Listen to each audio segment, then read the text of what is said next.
Hey everyone, welcome back to Crime Weekly News. I'm Derek Levasseur. And I'm Stephanie Harlow. And we're going to get right into this one because this is a story that's not going to be surprising to many of you if you're watching on YouTube or even if you're listening on audio. You can see the title of the video or the podcast.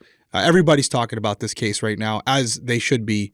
So for anyone who doesn't know about it, I'm going to give you a quick synopsis and then Stephanie will get into the details. So on Thursday, February 22nd, 2024, a student at the University of Georgia called the police to express concern that her friend, 22-year-old Laken Riley, had not returned from her run she had left earlier for that morning.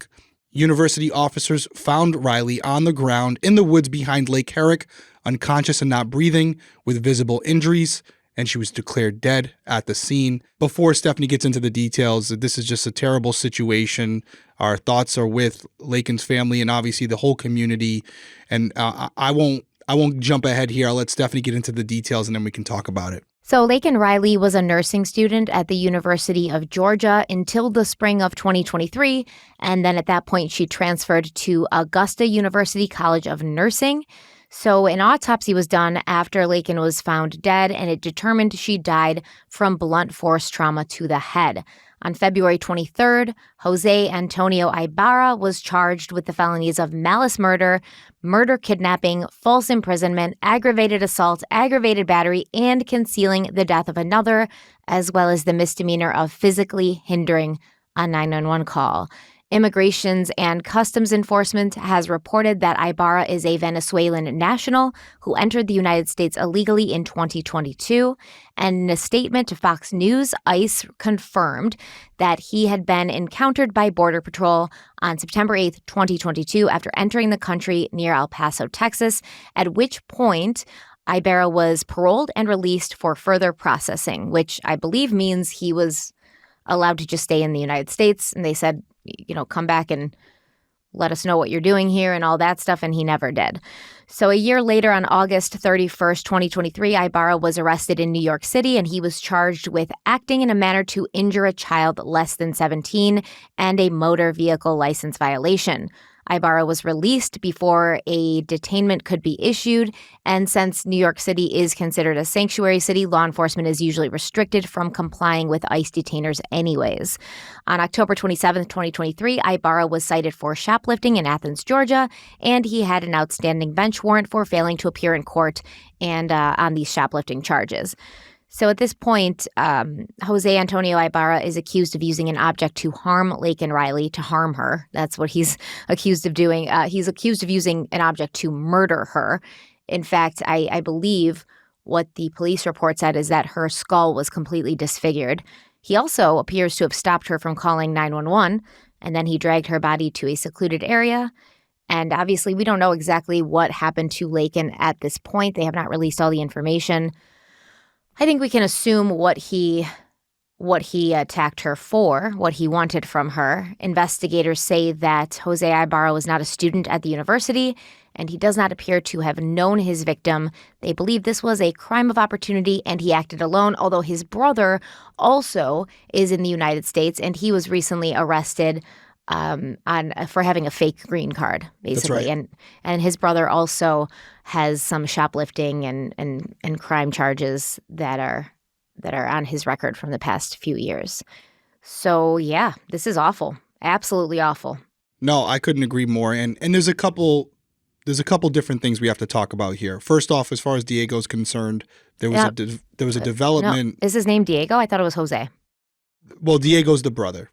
Oh, you know his name? I didn't write it in here. Yeah, Diego's his brother. Well, this is something that as a father I'm concerned about. Absolutely. Me too. That's exactly what I was thinking about. Nev, my daughter, she's 22 and she travels with her friends. Mm-hmm. So, I mean, I'm not someone who's like big into the true crime space. I know the irony of that, where I'm like researching cases that I'm not working on. But if there's something that I feel I need to be caught up on for my own personal reasons, whether that's for me or someone I care about, then obviously I'm going to take a vested interest in it. So one thing that I did learn about Diego was he did have a connection to the University of Georgia. He was working there briefly, and he used that green card that he got arrested for to temporarily get the job. But then when he didn't produce the documents that he needed to stay there, they fired him without ever paying him. So that might give us a little bit of insight into why potentially Jose had a familiarity with the campus. Maybe he Right. had visited him before. I'm speculating there, but that is something that you guys can go read yourself. I'm actually looking at an article right now from the Washington Times. So that may be the connection as to, or answer the question why the University of Georgia. Maybe Diego had visited, maybe Diego was working there and Jose had visited him and seen how different women had, walked around the campus or ran around the campus and figured this was an opportunity. So I want to say, wait, did Diego actually work shifts before they figured out? So they actually, without checking to make sure his documentation was valid, they put him on the campus with students without making sure that he actually was who he said he was? So I'm going to read this directly from AtlantaNewsFirst.com. This is a direct quote from their article. You can go check it out yourself. It says, Diego Ibarra presented a fake green card to the hiring unit and to begin a temporary position as a dishwasher in the Bolton Dining Hall at UGA on February 6, 2024, according to a university spokesperson. Oh, the same month. Yep, that's Greg Trevor. He subsequently failed to submit, this is all quotes, he subsequently failed to submit further documentation required to keep the job and was never paid by the university. He was then fired. This is directly from, again, Greg Trevor, who is a university spokesperson. So he was arrested after possessing that fake green card. So that may be the connection here where why was Diego at the campus in the first place? Why was Jose at the campus in the first place? I apologize. Yeah, why was Jose at the campus in the first place? Maybe because, like I said, he was visiting his brother on a couple occasions and got, a layout of the land, if you will. Mm-hmm. And this all transpired from there. So the way I would like to talk about this is to compartmentalize the different issues we have here. Because I feel like as we walk over this case, and we joke a lot about landmines and getting canceled, and to be frankly honest with you, we really don't care. If you don't stand for something, you stand for nothing. So we're both parents. We're going to speak about this from the position and the perspective as citizens of this country and parents ourselves, who potentially will have kids in these universities where they're supposed to be safe. And so there's two ways I want to talk about this. First off, I want to talk about the issue at hand. A few years ago, I was selling those Keep You Safe kits. And yes. The need for them. And it still holds true. No matter where you are, whether it's at a Walmart in a really tough neighborhood in the middle of the night, or you're at a huge university like UGA, or the University of Idaho for that matter, right? It could be anywhere. You never know. It could be the person right next to you who has these malicious intentions, and they will not give you any indication of it until they actually act. I don't say these things to scare you. I say them to have you approach every situation and every person with a certain level of caution. Because unfortunately, I wish this weren't the case. That's the world we live in now. That's the world we live in. And that's not even talking about the offender himself. We're going to do that. But this is just on the surface, illegal or not. And like a perfect example, just to counter it, University of Idaho. Kohlberger's a legal citizen, right? And he's a monster just like this guy. So on the surface, it doesn't matter one way or the other. This can happen anywhere. And so if you're someone who's a parent who has kids attending school, or even if you're an adult, it could happen to anyone, anywhere, whether you're on a run, at a grocery store, at the beach, at the movies, it doesn't matter. Nowhere is safe. And the best thing you can do is still live your life, but approach it with this level of caution that I have to be cognizant of my surroundings no matter what. And if you do that, even if you're wrong, maybe it avoids a situation where you could potentially become a victim of opportunity because you're running in an area that allows this individual to attack you without anybody noticing. And I hate that I have to say this. I'm not saying Laken did anything wrong. There's no victim blaming here. It's wrong that I even have to, as a former police officer, give you that advice.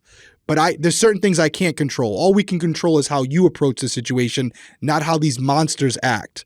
So unfortunately for us, because this is the reality we live in, I only caution you guys to go out there and just be careful, because these cases should be reminders of what can potentially happen to you or someone you care about. Yeah, absolutely. And I mean, she tried to defend herself in what way she could, which was to call 911, right? She probably saw him following her. He may have said something to her. He may have made her feel uncomfortable. Either way, he did something that set off alarm bells in her head, which caused her to feel like she had to pick up her phone and call 911, which he stopped her from doing. He then proceeded to attack her and kill her. Now, why did he feel it was necessary to do that? I mean, if he went after a woman without wearing a mask, without concealing his identity in any way, he was afraid that she would identify him, or he was just so angry that she was fighting back. I'm not sure which. But either way, if she had had something else on her, she could have attacked him and she could have wounded him maybe enough to get away. But once again, as a college student running on your college campus, you shouldn't have to worry about that. I used to go running all the time when I was in college, especially when it rained at night by myself. And I think about that now. Doing that now, I never would. And I would tell my daughter not to. And unfortunately, just in the last 15 or so years, that's the reality of the landscape that we face.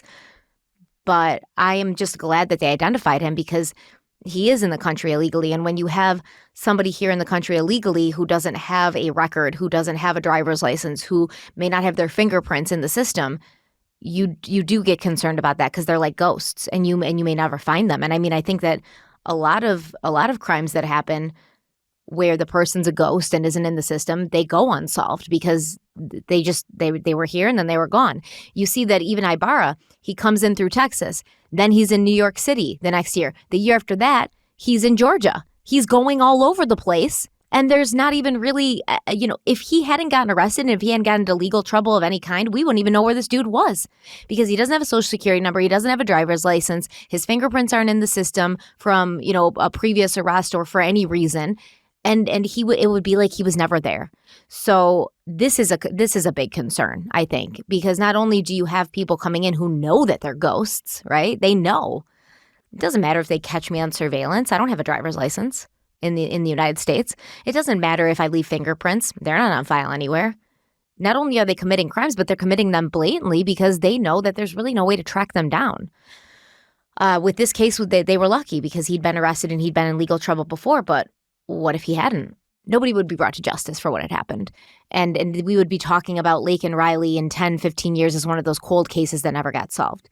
So, and I think there's going to be plenty of victims like that who were constantly 10, 15, 20 years wondering who did it. This person who came in, went all around the country like a ghost and then maybe left. Or maybe is still here, but he's still a ghost. Yeah, not in the system. It's unfortunate, yeah. I don't know why when somebody enters the country illegally, I mean, I know that it's happening in such large numbers that they're probably overwhelmed. But you think? I don't think that you can really let someone in who is a ghost, right? And then say, go on. Yeah, just come back here in a couple of weeks and update us about where you're staying and what you're doing, Yeah. And then we'll get you the process started to get your green card. They're not going to come back, just like he didn't show up for his court date when he got picked up for shoplifting in Georgia. Why would he? They don't know where he is. They don't know where he's staying. He could not even be in Georgia anymore by the time the court date comes around. And he doesn't care because once again, there's no way of tracking him. There's no repercussions for him not showing up for his court date, which I feel like the justice system knows that, right? So what are they expecting? Him to just show back up in court and be like, yeah, here I am to take my medicine? No. I'm glad he got picked up now, but how many more like him are out there prowling right now? And this is obviously not to say every single person who enters the country illegally or otherwise is a criminal. Absolutely not. My father came here as an immigrant into this country. All of his family did. Those are my roots. However, just like the people in the United States, you have a mixed population. You've got a population of good people who want to follow the laws and who want to do things the right way. And then you have a few or a dozen or whatever, depending on how many numbers are coming in, of people who are literally just criminals looking for a new hunting ground because they went through their country and now they're here to do it, to a new country. Just like any other population of any other country, there's good people and there's bad people. So you have to expect when you're letting people in mass numbers, you're going to get some people who have bad intentions. So I think there has to be a little bit of a better way. There has to be a little bit of a better tracking system, especially in sanctuary cities when you can't even hold them really in prison. You can't hold them for very long. They get let go again. So what's the system? Because it doesn't seem to be working. So do we have a plan before we continue to let people stream in who some are good, but some are bad? Is there a plan here? Do we have a system? Right? I mean, is that a hot take? I don't know. I don't know anymore. I don't know anymore. I think that was, so I said there was one thing I wanted to talk about, which is the issue itself, like the crime itself. This is the second issue, right? Because it goes back to how did this happen and how did he get here? And I think this is a quote unquote hot topic because it's been so highly politicized, right?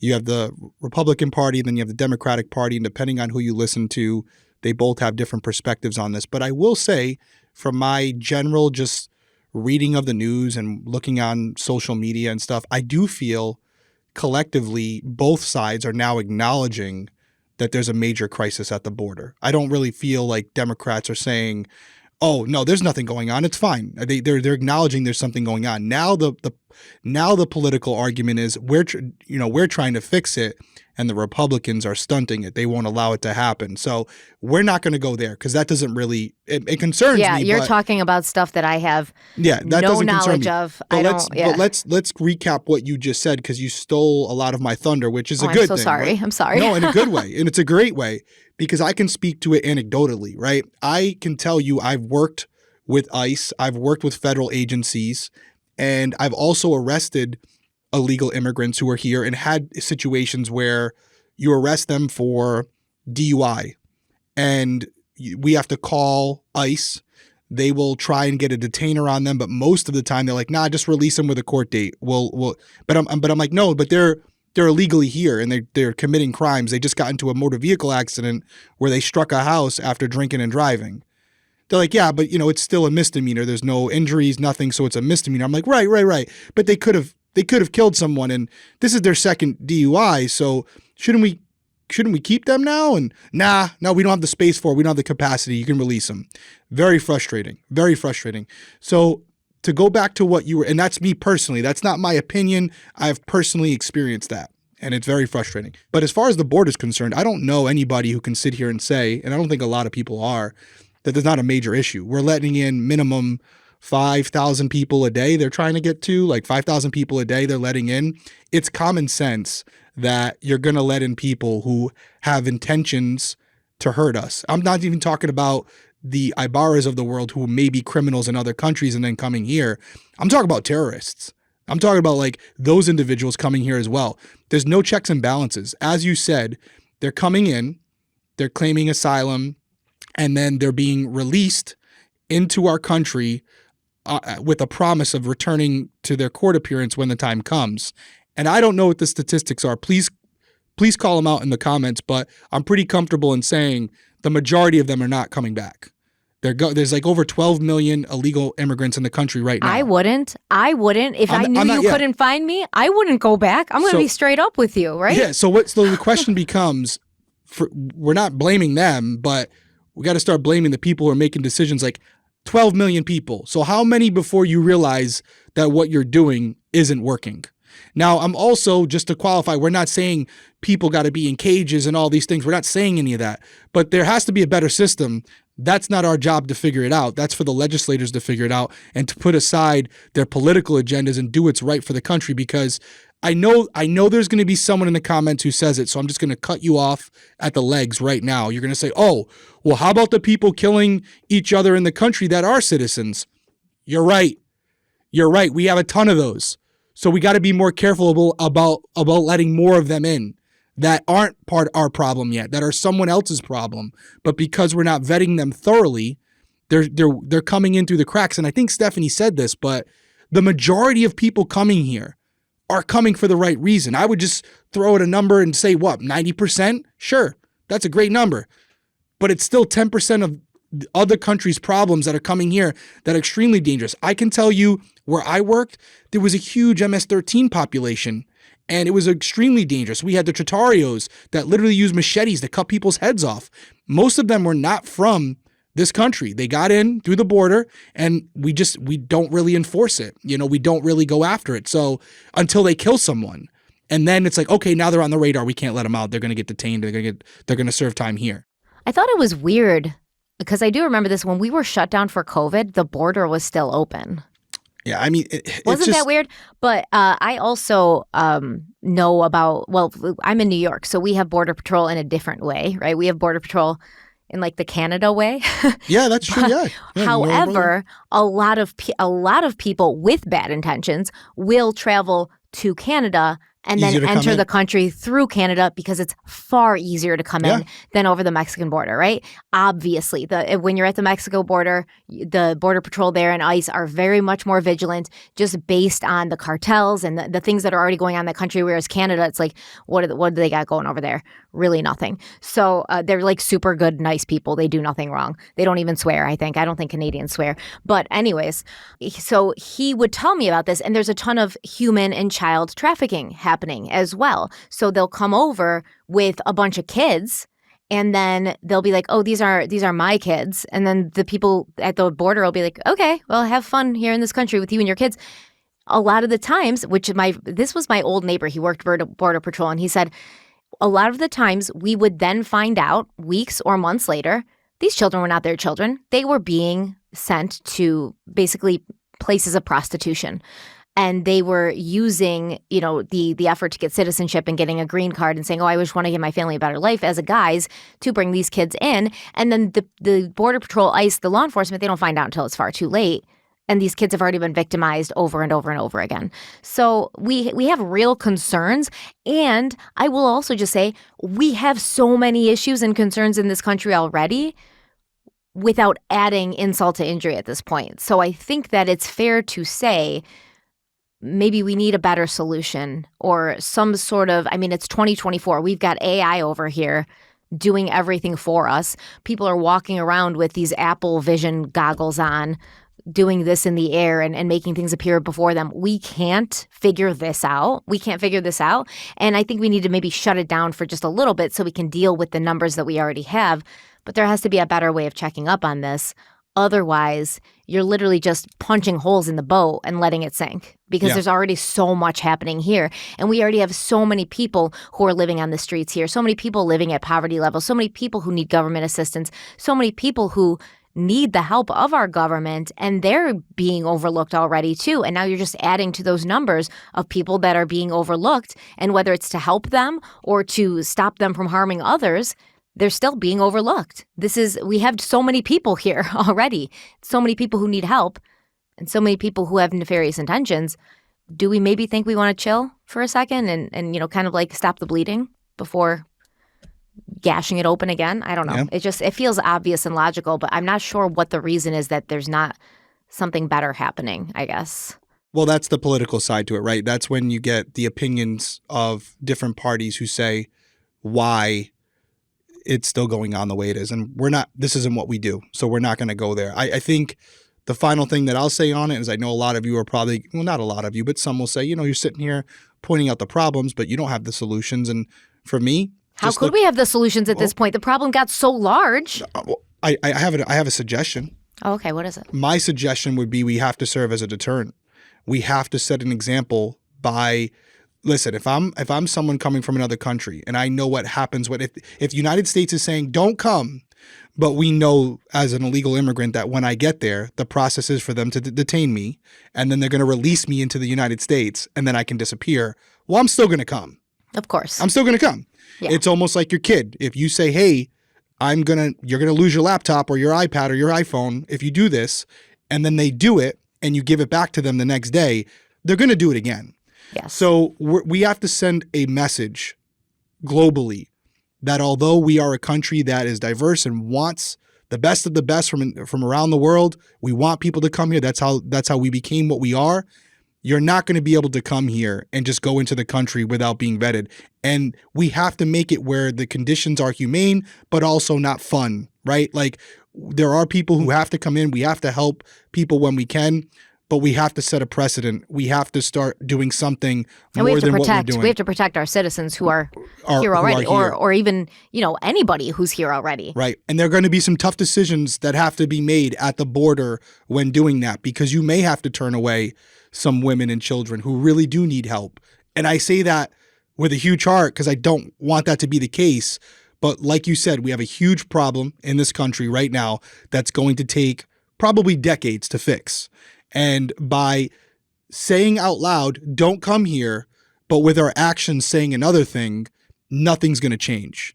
And my final words is I'm not saying that this situation with Laken is like the mass problem here. There's a lot of problems that we have, and I think that's what Stephanie's saying. We have a lot of other issues going on. We got a lot of issues, man. And this seems like one that we can't fix perfectly, but we could definitely subdue exponentially, almost immediately, by making a decision to say, hey, unfortunately, we can't take anybody else right now until we have a better vetting process, until we have a better system in place where we can ensure that the people we're releasing into the country will return for court when time comes.